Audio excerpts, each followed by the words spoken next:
Donald Trump just got a dire warning from his own top generals. The Supreme Allied Commander Europe, United States Air Force General Alexis Gregory Grinkowicz, who goes by the call sign Grinch, was in Sweden, where he issued a stern and very strong warning to Donald Trump, saying that you are strengthening Russia, Iran, China, and North Korea, and you are weakening the NATO alliance.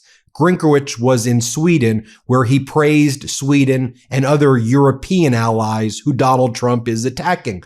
He said, for example, what he likes about Sweden as an ideal ally of the United States, is how he refers to Sweden, is that you say things are made with Sweden, not made in Sweden. And that's how partners should be treating each other. Now, of course, with Donald Trump always being me, America this, America that, and not talking about the NATO alliance and attacking the NATO alliance, this top general was clearly referring here to Donald Trump, and he didn't want to mention Donald Trump by name. So I want you to watch what takes place here in Sweden as Grinkowicz, as one of the top commanders in NATO, discusses the importance of this relationship with Sweden and NATO in general. Here, play this clip. As governments remove barriers to work with defense firms, you're doing that here in Sweden, and we can learn from you. As you build transatlantic partnerships or pan-European partnerships or global partnerships with other like-minded nations, we can learn from you. And as you create opportunities for co-production and co-development, we can learn from Sweden. Sweden's industrial base is already doing these things and demonstrating that it can deliver. Yesterday, I heard the phrase "made with Sweden" in stark contrast to the other phrase that you might have chosen, a more protectionist phrase of "made in Sweden." This is fantastic. All allies would benefit from adopting this mentality, as a rising tide lifts all boats. So, in conclusion, everything I'm seeing from Sweden, the collaboration, the modernization efforts, the defense investments, the health of your defense industry, frankly, I think someone gave you all a checklist for being a model ally, and you just went down and started checking it off. So it's a real privilege to be here today with you today with a model ally who's doing so much for the alliance, and I truly look forward to your questions. And next, Grinkowicz, this top NATO general, this top Air Force general, call sign Grinch. Here's what he says about Greenland. Play this clip. The U.S. national strategy, along with the recent statements from President Trump, has changed anything when it comes to NATO priorities? Well, I won't comment on the political dimensions of recent rhetoric. It's not my place to do that as a military officer. But I will just observe the readout from the North Atlantic Council, where all of our permanent representatives from the 32 nations get together to discuss thorny issues. Those dialogues continue in Brussels. They've been healthy dialogues from what I've heard. And I think that's the most important thing. Members of the alliance who've worked together for so many years are talking together and working through these thorny issues. You had this role for about 6 months now. Has your priorities in any way changed? Is it only 6 months? Oh, I'm sorry you feel that way. No. It's actually been truly a fantastic 6 months. One of the best jobs that exists on the planet, in my view, and I've truly enjoyed it. My priorities have been pretty consistent. I've got several of them. One of course, I'm focused on taking care of our people, your people, that you contribute to the alliance and to our missions. They are the bread and butter of what we do every single day. And Michael Clausen and I actually got an opportunity to go see some of the Swedish troops yesterday, Swedish Marines who, some of the most impressive young women and men that I've seen in uniform throughout my almost 33 years of service. So you all ought to be incredibly proud of what those young people are doing for your country and for the alliance. So we need to take care of them. We need to focus on them, get them the equipment and the capabilities that they need. My second focus is warfighting readiness. The alliance is ready to fight tonight. but we need to continue to hone our readiness and be more and more ready every single day.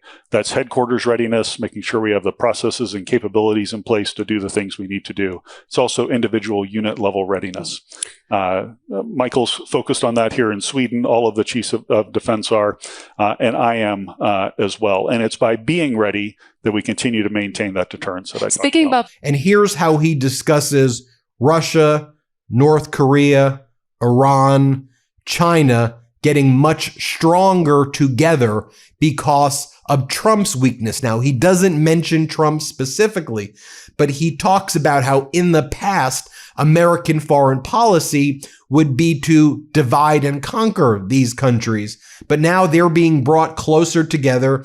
They're cooperating with each other. And then Grenkowitz explains this is why we need cooperation in the Arctic. It's why we need to work with our allies like Canada, like Sweden, like Denmark, like Greenland.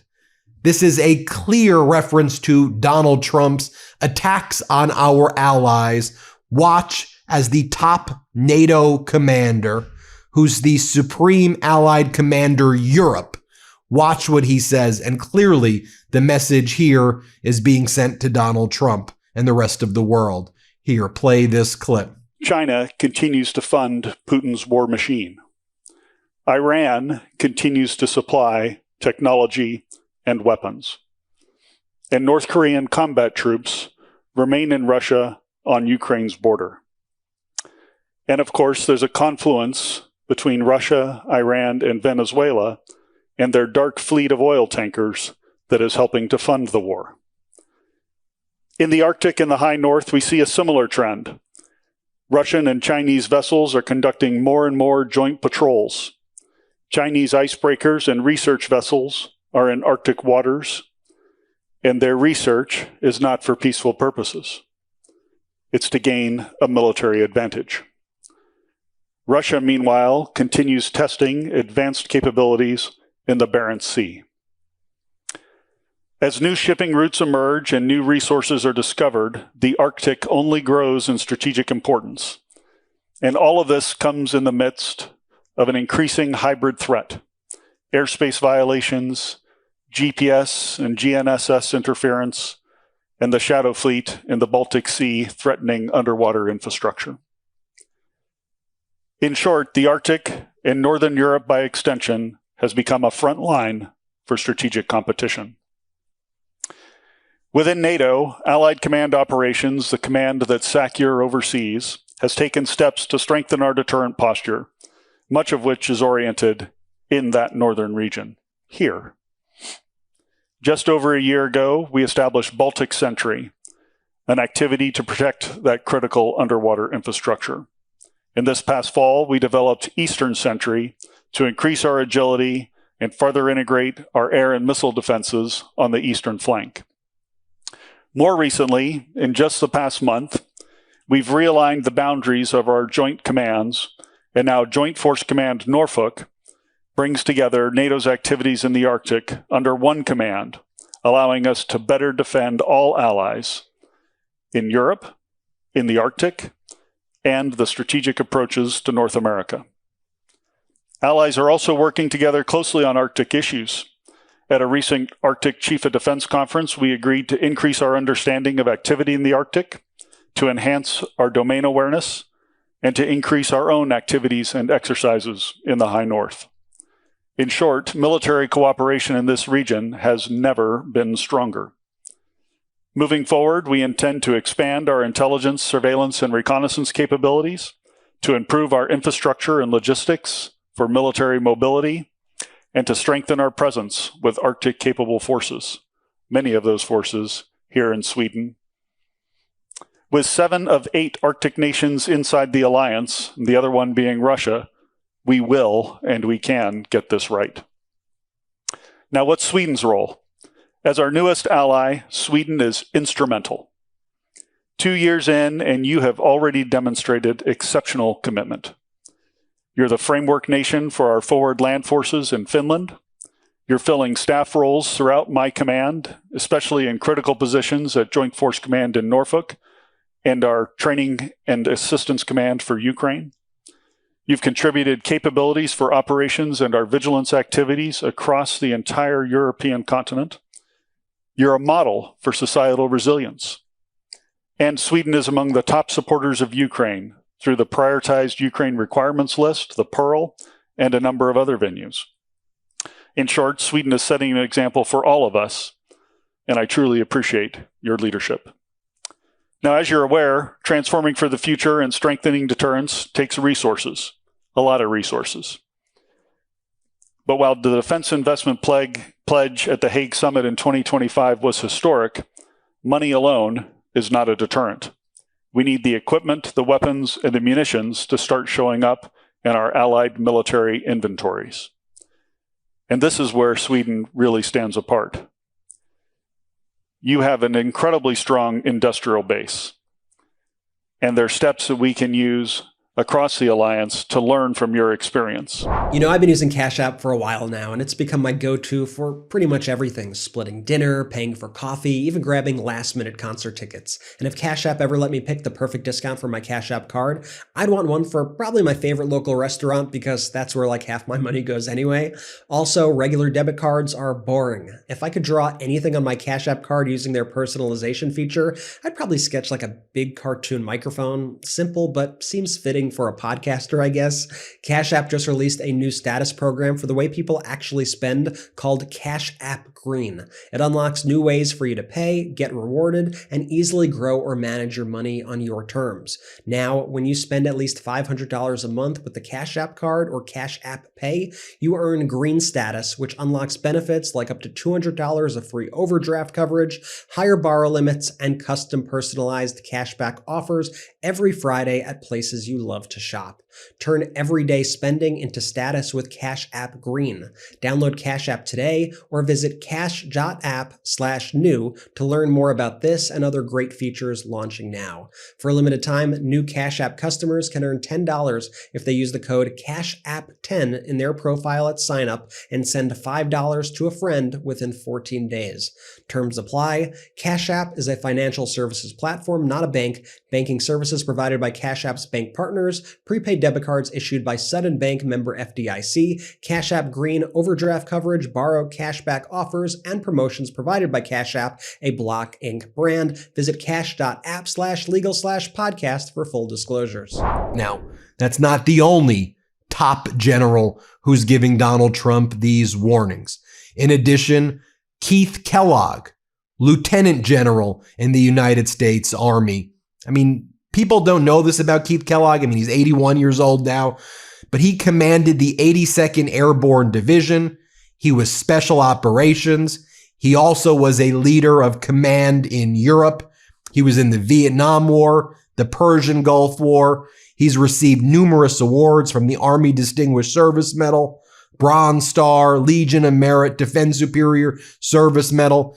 He was Trump's envoy to Russia and Ukraine.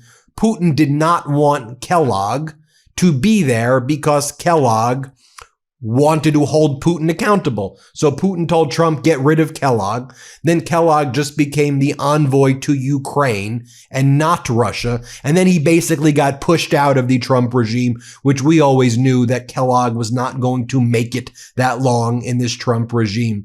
So here, Kellogg similarly echoes what you heard from Grinkowicz warning Donald Trump. You've got these malevolent actors out there, North Korea, China, what's left of Iran, and Russia, who are joining forces. Watch what Kellogg says here.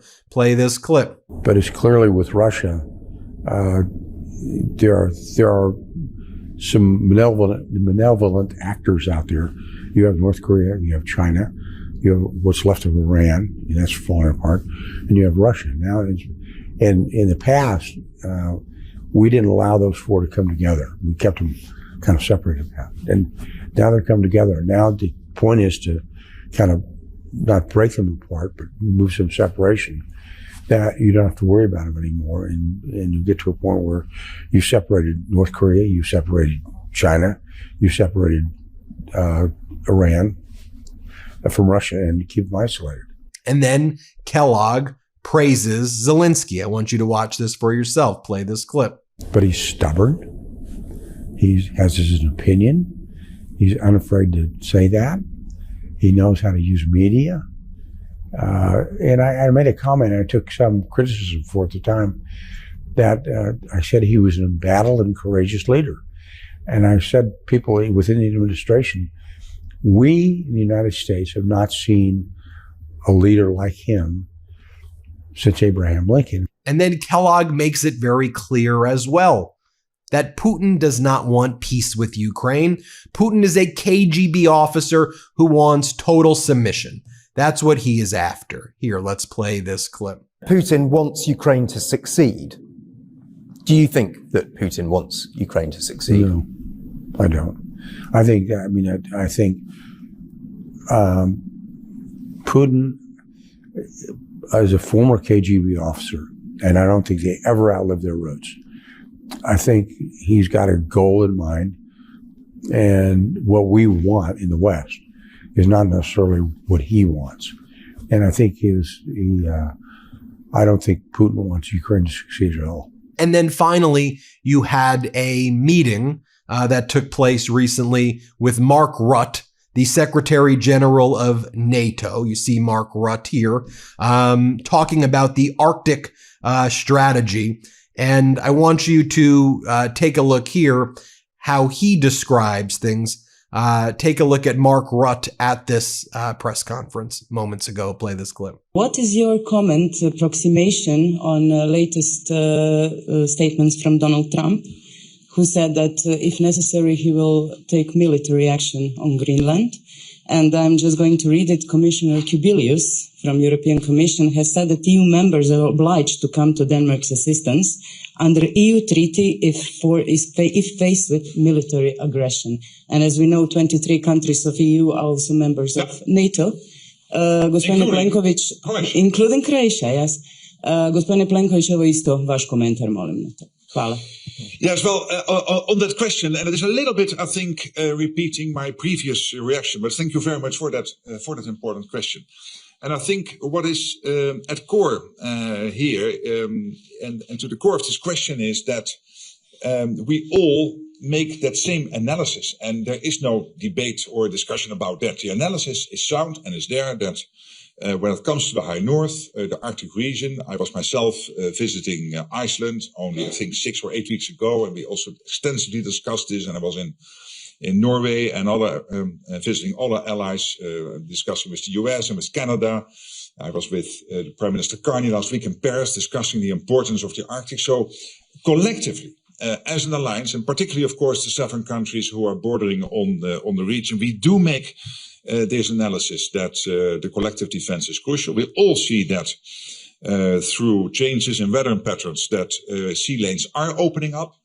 And we have to make sure that we do everything to protect that region. It is a vital part of NATO territory. And that is exactly why, where in the past NATO was not so much involved when it came to the Arctic, that since 2025, on the request by the 7 High North allies who are bordering on the Arctic, that NATO has become more involved. This has led to a few, as I said, very successful discussions within the NATO alliance with our ambassadors in Brussels and our ministers. We discussed this importance, and currently we are working on the next steps to make sure that indeed we collectively protect what is at stake here. So you see, everybody there seems to be warning Donald Trump, you're making a big mistake. High alert. What the hell are you doing? You see it for yourself there. Let me know what you think. Hit subscribe. Let's get to 6 million subscribers, and thanks for watching. Love this video? Support independent media and unlock exclusive content, ad-free videos, and custom emojis by becoming a paid member of our YouTube channel today. You can also gift memberships to others. Let's keep growing together.